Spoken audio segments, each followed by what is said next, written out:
Hello students, Sat Shri Akal. I, Miss Kavalpreet Kaur Puri, welcome you to my YouTube channel. I am from Mumbai and I have completed my Masters in Business Management. I am set and net qualified both in the subject of Commerce. आज मैं आपके साथ paper 1 के last unit number 10 जो higher education है उस topic के कुछ आपके साथ क्वेश्चंस डिस्कस करने वाली हूँ। और मैं हर सेशन में इनिशियल में हमेशा ये गाइडेंस देती हूँ कि आप जब भी कोई कॉम्पिटिटिव एग्जाम के लिए तैयारी करते हैं आपको उस सब्जेक्ट या उस एग्जाम के सिलेबस को अंडरस्टैंड करना बहुत जरूरी है। तो यहाँ पर जो हमारा ये यूनिट है, this is not only important from the view point of qualifying this examination but also as teachers and learners of higher education. तो ये टॉपिक को हमारे 6 सब टॉपिक्स में डिवाइड किया गया है। मैंने अपनी लास्ट वीडियो में जो इस टॉपिक पर बनाई थी उसमें अच्छे से आपको सिलेबस बताया है। और अगर आप इस अटेम्प्ट के लिए तैयारी कर रहे हैं तो आपको पता होना चाहिए आपको कौन से टॉपिक्स कवर करने हैं। और अगर आज फर्स्ट टाइम आप प्रिपरेशन कर रहे हैं मे बी नेक्स्ट अटेम्प्ट के लिए, तो मेरी ये वीडियोस आपको डेफिनेटली बहुत ज्यादा हेल्प करेगी। तो आइए डिस्कस करते हैं कुछ क्वेश्चंस।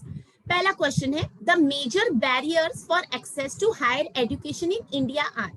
अब हमेशा जब भी क्वेश्चन होता है उसको थोड़ा टाइम देके समझिए। अब क्वेश्चन बोल रहा है मेजर बैरियर्स मतलब ऑब्स्टेकल्स। तो देखिए ये हमने कहीं ना कहीं कम्युनिकेशन में भी पढ़ा है। कोई भी चीज डिस्टर्बेंस क्रिएट करती है, ऑब्स्टेकल्स करती है, हर्डल्स, उसको बोलते हैं बैरियर्स। तो कह रही है अगर किसी को एक्सेस करना है हायर एजुकेशन तो उसके लिए मेजर बैरियर क्या है। अब देखिए क्वेश्चन में मेजर वर्ड है, इसका मतलब भले सारे बैरियर्स हो बट हमें मेन बैरियर्स को आइडेंटिफाई करना। हम हायर एजुकेशन को एक्सेस मतलब हमको एक स्टूडेंट व्यू पॉइंट के पॉइंट से भी हम सोच सकते हैं। तो let's read the statements given. More opportunities of employment for less educated. Second, government policies. Third, language of instruction. Fourth, economic status. Fifth, competition from foreign universities. And six, gender discrimination in society. अब हमें यहाँ पर coding दी है, 4 option है हमारे पास A, B, C and D। अगर हम थोड़ा सा भी कॉमन सेंस यहाँ पर लगाते हैं तो हम देख सकते हैं कि कौन से इसमें से श्योर बैरियर्स है कि नहीं। अब मैं हमेशा बोलती हूँ कि अगर आप स्टेटमेंट बेस्ड क्वेश्चंस कर रहे हैं तो यहाँ पर हम कैसे कॉमन सेंस लगा सकते हैं। अब देखिए कभी भी मोर अपॉर्चुनिटीज ऑफ एम्प्लॉयमेंट अगर लेस एजुकेटेड के लिए रहेगी तो भी ये बैरियर नहीं हो सकता, बराबर। अपॉर्चुनिटीज तो पॉजिटिव है। तो अब हमें बैरियर्स पूछा, इसका मतलब मुझे नेगेटिव चीजें पूछिए तो मुझे पॉजिटिव चीजों को स्ट्राइक आउट करना है। तो फर्स्ट ऑप्शन मेरा एलिमिनेट।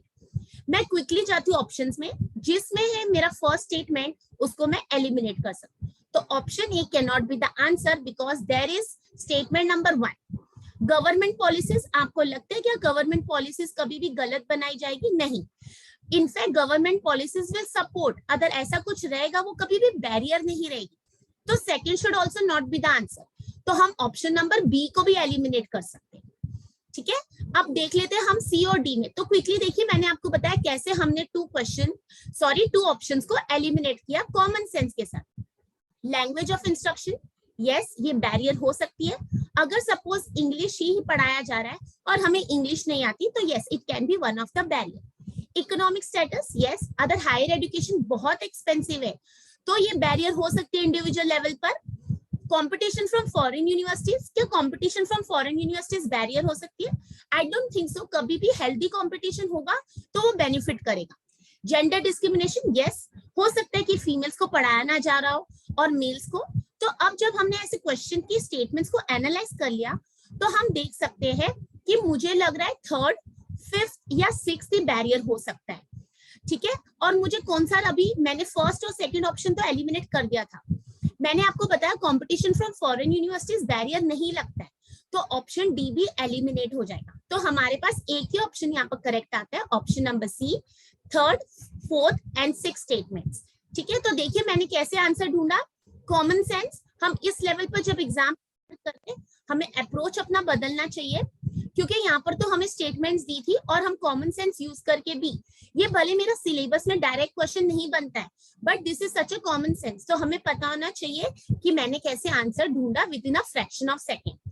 तो यहाँ पर करेक्ट आंसर सी है। अब आप देखिए आप नेक्स्ट टाइम इस क्वेश्चन से रिलेटेड क्या पढ़ सकते हैं, एक्सेस टू हायर एजुकेशन के और कौन से बैरियर्स है, ठीक है, या कौन सी चीजें बेनिफिट देती है, ऐसे क्वेश्चंस बन सकते हैं। आइए दूसरे क्वेश्चन पर चलते हैं। विच of the following statements is true in the Indian context, मतलब वो इंडियन के हिसाब से पूछ रहे, हमें वर्ल्ड या फॉरेन के हिसाब से नहीं पूछा जा रहा है। A, autonomous colleges can grant degrees independent of universities. B, autonomous colleges can grant only bachelor degrees independent of universities. C, except doctoral degrees, मतलब PhD, all other degrees and diplomas can be granted by autonomous colleges. And D, whatever may be the degree or diploma, autonomous colleges can grant them under their own name but under the seal of an affiliated university. अब देखिए ये question जब हम read कर रहे हैं सब कुछ ऑटोनॉमस कॉलेजेस के बारे आ रहा है, ठीक है, तो इसका मतलब ये मेरा सिलेबस का पार्ट है। तो जब भी आप ऐसे क्वेश्चंस पढ़ते हैं आप डायरेक्टली जाके ऑथेंटिक सोर्स देखिए, आप विकिपीडिया या बहुत सारी इंफॉर्मेशन आपको मिल जाएगी, पर जब आप एग्जाम के लिए अपेयर करिए always try to refer to the authentic sources. कभी यूजीसी की वेबसाइट विजिट कीजिए, वहां पर मैंने डायरेक्ट आपको ये लिंक दिया है और हम ये देख सकते हैं ऑटोनॉमस कॉलेजेस की गाइडलाइंस क्या है। मैंने 2018 की बताई है, अगर वहां से भी रिवाइज हुए तो आप लेटेस्ट गाइडलाइंस दे सकते हैं। Presently, if you're working or you're studying in autonomous colleges, there may be so many things that you must yourself be aware of. जैसे autonomous colleges का मीनिंग क्या है, उसका डेफिनेशन क्या है, या autonomous colleges को कैसे ग्रांट दिया जाता है, या उनको क्यों ऑटोनॉमी दी जाती है, या मैं बोलूँ एकेडमिक ऑटोनॉमी है या फाइनेंशियल ऑटोनॉमी भी है, या कौन से हिसाब से क्या क्राइटेरिया है, क्या एलिजिबिलिटी है कि कॉलेजेस ऑटोनॉमस बन सकते हैं, उसके बेनिफिट्स, उसके मेरिट्स, डीमेरिट्स, ये सब हम स्टडी कर सकते हैं, ठीक है। तो मैंने आपको ऑथेंटिक सोर्स दिया है, तो यहाँ पर हमारा करेक्ट आंसर है डी।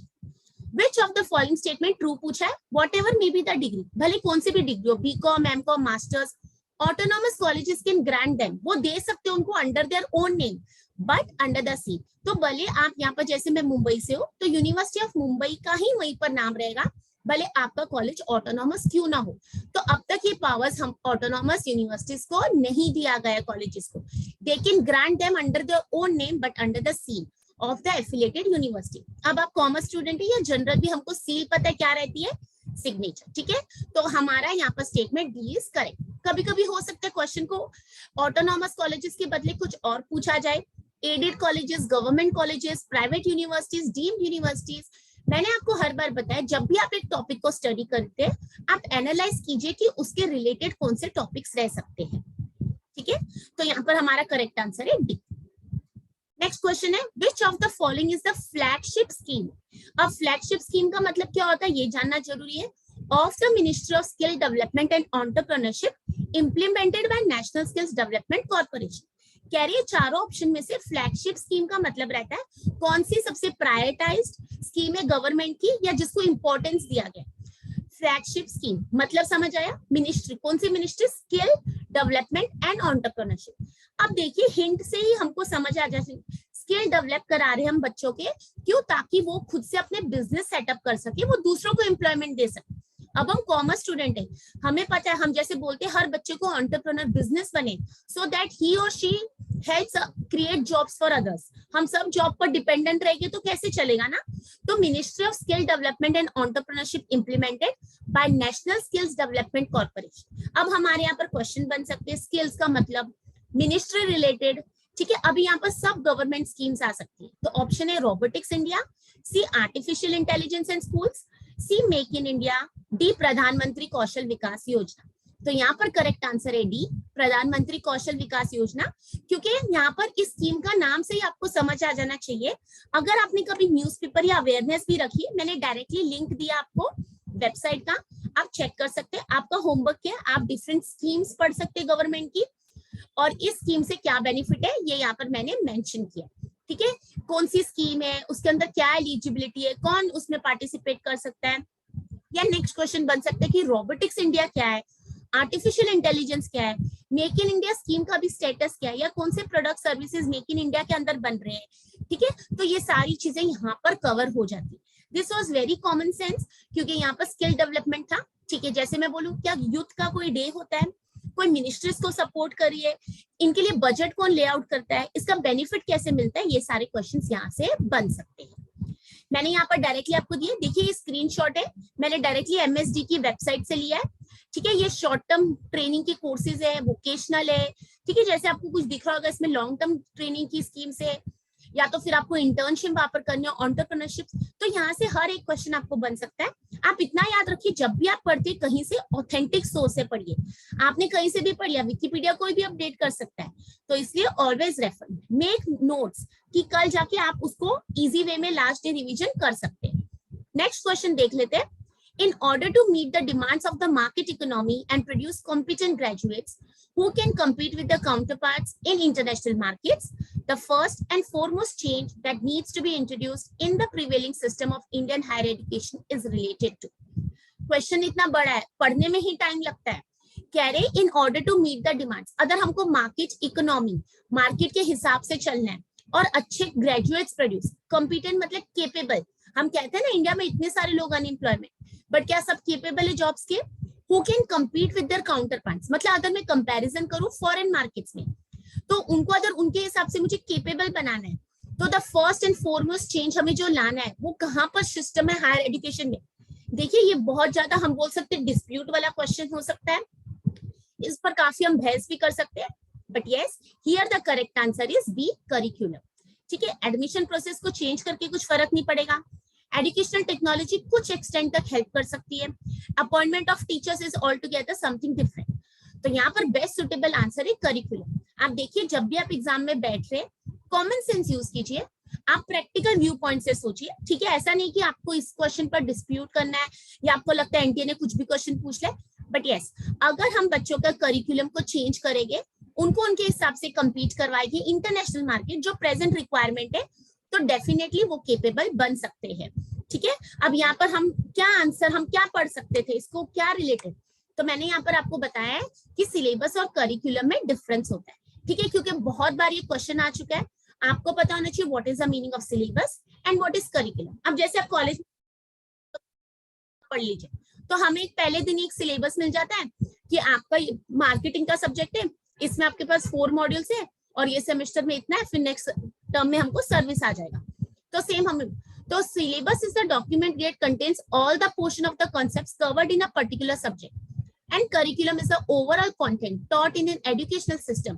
तो मैं बोलूं अगर क्या करिकुलम में एक्स्ट्रा करिकुलर एक्टिविटीज आ सकती है, क्या एनएसएस उसमें आ सकता है, क्या एनुअल डे उसमें आ सकता है, या कल्चरल कुछ, तो यहाँ पर हमको याद रखना है कि syllabus is restricted to a particular subject. ठीक है, it is a narrow term, तो और करिकुलम हमारा वाइडर है। ठीक है, सिलेबस एक सब्जेक्ट का रहता है और करिकुलम एक कोर्स। अगर आप बीकॉम स्टडी करें, बीएमएस, बैफ या एमबीए, आपने सिलेबस तो बुक से पढ़ लिया, बट ओवरऑल जो बच्चों की पर्सनैलिटी डेवलपमेंट होती है, स्पोर्ट्स, रिक्रिएशन या एनएसएस, ये सारी एक्टिविटी से होती है। तो सिलेबस हमारा एक नैरो कॉन्सेप्ट होता है, करिकुलम हमारा एक वाइडर होता है। Syllabus is for a fix term and curriculum till the course last. आप फर्स्ट डे से लास्ट, जैसे आपको पता है एनएसएस आप कितने साल करेंगे तो आपको उसका पॉइंट्स मिलते हैं, बराबर। And syllabus varies from teacher to teacher, it means generally हम जो फॉलो करें university, and curriculum can be the same for all teachers. कि आप सबको यहाँ पर कहने का उनका मतलब क्या है कि अगर हम एक्टिविटीज करा रहे हैं तो वो सब टीचर सेम कराने वाले। ओके, सो ये की डिफरेंस था, मैंने डायरेक्टली सोर्स से लिया, इसके बहुत सारे सोर्सेज रह गए, बट आपको यही याद रखना है कि what is the difference between syllabus and curriculum. ऐसे क्वेश्चंस भी आते, देखिए भले इस क्वेश्चन में उसका कोई रिलेशन नहीं था, बट मैंने आपको बताया कि जब भी हर क्वेश्चन पढ़ते हैं हमारे पास वहां पर 4 पॉइंट्स, 4 टॉपिक्स बन जाते हैं जिसको हम स्टडी कर सकते हैं। आइए नेक्स्ट क्वेश्चन देखते हैं। In the age of 4 Vedas, students were admitted to Vedic schools after performance of which ceremony among the following? तो ये देखिए एशियन एजुकेशन से हमारे पास सिलेबस है, हमारे पास 4 वेदास के है, वो आपको पता होना चाहिए। जब स्टूडेंट्स को एडमिट किया जाता था वैदिक स्कूल, तो कौन सी सेरेमनी, क्या किया जाता था उनको एडमिट करने से पहले। जैसे आप देखिए कि हमारा हिंदू कल्चर रहता है कि वहां पर हम टिक्का करते हैं, बर्थडे हो या होता है ना ऐसे कि भी कुछ खुशी होती है तो हम एक फॉलो करते हैं रिचुअल्स। तो वैसे यहाँ पर क्या थी, ए उपनाया सेरेमनी, बी उत्सर्जना सेरेमनी, सी सतापथा ब्राह्मणा, एंड डी धनु विद्या सेरेमनी। अगर मेरी प्रोनाउंसिएशन गलत है तो प्लीज मुझे भी माफ कीजिए, क्योंकि ये कुछ ऐसे वर्ड्स है जो हम सब अलग तरीके से प्रोनाउंस कर सकते हैं। यहाँ पर हमारा ए ऑप्शन है उपनाया सेरेमनी। ठीक है, ये हम कब समझ सकते हैं, जब हमने एक्चुअली कभी रिचुअल्स को स्टडी किया या हमारे सिलेबस में कवर था। तो यहाँ पर आप स्टडी कर सकते हैं 4 वेदास के बारे, वैदिक स्कूल्स के बारे, और what is upanayana ceremony. Okay, direct question. तो कुछ क्वेश्चंस ऐसे होते हैं जो हमको कभी नहीं पता होते। I always repeat that even though I am teaching to NET students, I myself may not be able to answer all the 5 questions of a particular topic. But मैं टारगेट रख सकती हूँ कि हर 5 क्वेश्चंस, हर topic से at least मैं 3 questions तो आंसर कर सकूं। तो 3 क्वेश्चंस इंटू 10 टॉपिक्स, मतलब मेरा पर क्वेश्चन 10 मार्क्स, 2 मार्क्स का है तो 60 मार्क्स, और प्लस 10 मार्क्स की मैं और मेहनत कर सकती हूँ। डिपेंड्स आप क्या गोल अचीव करना चाहते हैं, JRF क्वालिफाई करना चाहते हैं, या सिर्फ असिस्टेंट प्रोफेसर कर सकते हैं, या ऑल इंडिया रैंक लेना चाहते हैं। ठीक है, तो देखिए आज कहाँ से हमारे पास क्वेश्चन, फर्स्ट सब टॉपिक से आगे इंस्टीट्यूशंस ऑफ हायर लर्निंग, जो अभी मैंने आपको ये सेरेमनी का क्वेश्चन पूछा। फिर हमारे यहाँ पर कौन सा आ गया, स्किल बेस्ड एजुकेशन से हमारे मिनिस्ट्री रिलेटेड क्वेश्चन आ गया। ठीक है, और हमने अभी देखी कितने सारे क्वेश्चन थे, और ये कहाँ से क्वेश्चन आते, कहीं से सिलेबस से ही आते। हमारी गलती कहाँ है कि हमने सिलेबस के बारे में स्टडी नहीं किया। तो याद रखिए, जब भी आप कुछ पढ़ते हैं अच्छे से पढ़िए, उसको टॉपिक्स को एनालाइज कीजिए, कहीं ना कहीं वो हमारे नेट सेट के पेपर में रहता ही है सिलेबस में। और याद रखिए, जब भी आप कुछ पढ़ते हैं उसके नोट्स बनाइए लास्ट डे रिवीजन के लिए, तो आपको बहुत हेल्प होगी। ये सारे ऐसे क्वेश्चंस थे जो कभी सुने हैं या कॉमन सेंस लगा के भी कर सकते हैं। आप अपनी पढ़ाई को अच्छे से करते रहिए, क्वालिफाई होके आइए। अगर आपको मेरी वीडियोस पसंद आ रही है तो प्लीज मेरे चैनल को लाइक कीजिए, शेयर कीजिए और सब्सक्राइब कीजिए, और अपने फ्रेंड्स के साथ भी शेयर कीजिए। एंड कुछ भी आपको क्वेश्चंस या डाउट्स रह सकते हैं, आप मुझे कमेंट कर सकते हैं। एंड होप सो आप सबकी पढ़ाई अच्छे से चल रही है। I will see you soon again with my next video. So for this time, thank you and all the best.